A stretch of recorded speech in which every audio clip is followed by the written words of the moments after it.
My neighbor's kid knocked on my door at 3 a.m., barefoot, shaking, and begging me not to send her back home. We've barely exchanged more than a wave before, so when their 10-year-old showed up like that, I knew something was very wrong. But what I learned after letting her in made me realize I'd been missing the signs all along. I live in a quiet cul-de-sac, same families for years.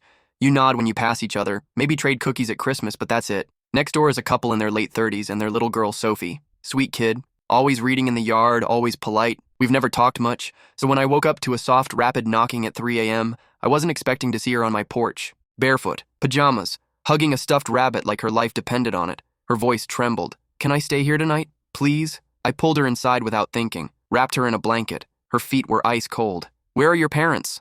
I asked. She hesitated, looked toward the wall we share. "They're busy." Something about the way she said it made me uneasy. I offered her cocoa, turned on a kids' show, and reached for my phone to call her mom. Before I could, I heard it. Muffled at first, then sharper. Raised voices.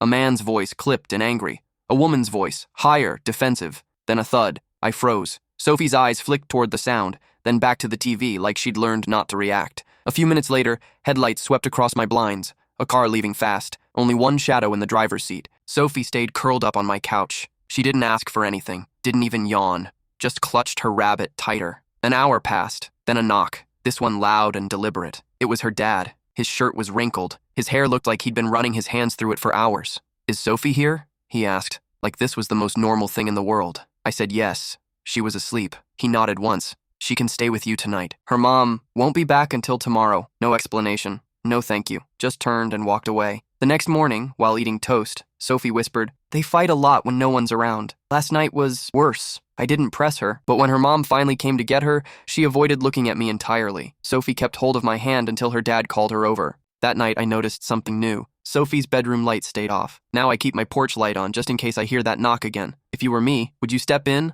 or stay out of it? Let me know what you think in the comments.